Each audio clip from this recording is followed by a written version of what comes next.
નમસ્કાર, કચ્છ ભૂમિ ન્યૂઝમાં આપનું સ્વાગત છે। માંડવી બાયપાસના રસ્તાનું કામ મંદ ગતિએ પડવાથી માંડવીમાં ટ્રાફિક જામની પરિસ્થિતિ સર્જાય છે।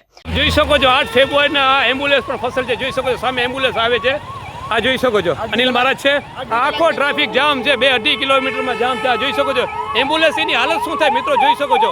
માંડ લોકોએ એમ્બ્યુલન્સને કાઢ્યું છે, આપ જોઈ શકો છો। હમણાં લોકો સુતીલા છે, પ્રજા માંડવીની સુતીલી છે 100%। લોકો જાગૃત બનશે તો આ સમસ્યાનું સમાધાન થશે।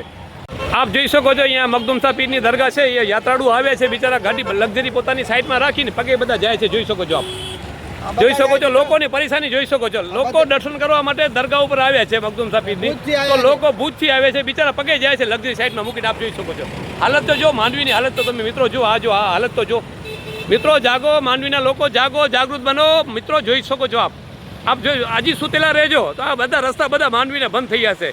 માંડવીને લોકો પહેલા કહેતા હતા ને મહારાજ કે માંડવી મસાણ બનશે, હકીકતમાં આવી રીતે હવે લોકો સુતેલા હશે તો મસાણ બનશે 100% માંડવી। હવે આપ જોઈ શકો છો બધા રાજકીય પાર્ટી, કોંગ્રેસ હોય કે આપ હોય કે ભાજપને કહું છું, તમે તમારા મત સિવાય તમને કાંઈ ગરજ નથી। પ્રજાનો પ્રશ્ન સાંભળવા માટે તમે આ 6-8 મહિનાથી હાલે છે બરોબર, કોઈ સાંભળવા પ્રશ્ન નથી। આ પુલની ટ્રાફિક માંડવીની છે, બાયપાસનું કામ 4 વર્ષથી હાલે છે, પપ્પાભાઈના રાજમાં કામ ચાલુ છે। જોઈ શકો છો પપ્પાભાઈનું રાજ આને કહેવાય।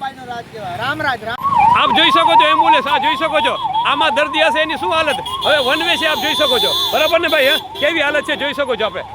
આપ જોઈ શકો છો માંડવી તંત્રને અને જનપ્રતિનિધિને, કોંગ્રેસ આમ ભાજપ બધાને કહું છું મિત્રો, આ એમ્બ્યુલન્સ છે, આ એમ્બ્યુલન્સ વન વે ફસીલી છે, આપ જોઈ શકો છો શું હાલત છે ભાઈ, કેટલો સમય થઈ ગયો, ગંભીર કેવી હાલત છે। 1 કલાક છે લક્ઝરી વાળા ભાઈ કહી રહ્યા છે, જોઈ શકો છો HK ની ગાડી, આ જોઈ શકો છો। હવે તો લાઈન મને લાગે VRT પહોંચી ગઈ, કોઈ ધણી નથી અહીંયા, કોઈ ટ્રાફિક વ્યવસ્થા અને સરકારે સુતેલી છે, બધા સુતેલા। મેન તો માંડવીની પ્રજા સુતેલી છે। માંડવીને મને શું મારો થાય છે ને બસ, પોતાનો દરેક વ્યક્તિ પોતાના સ્વાર્થમાં લાગી ગયો છે, એટલે આ હાલત થઈ છે। આ કોઈ સરકારનો પણ ગુનો નથી, આમાં લોકો દરેક લોકો મારો શું બસ મારા શું, પછી માંડવી તો જો પેલા માણસો કહેતા માંડવી મસાણ બનશે, આ હકીકતમાં આવી રીતે બસ મસાણ બનશે। લોકો સુતેલા હશે તો 100% મસાણ બનશે માંડવી। હવે એને એંધાણ લાગી રહ્યા છે સાચા, મોટા માણસો કહેતા હતા ને સાચા।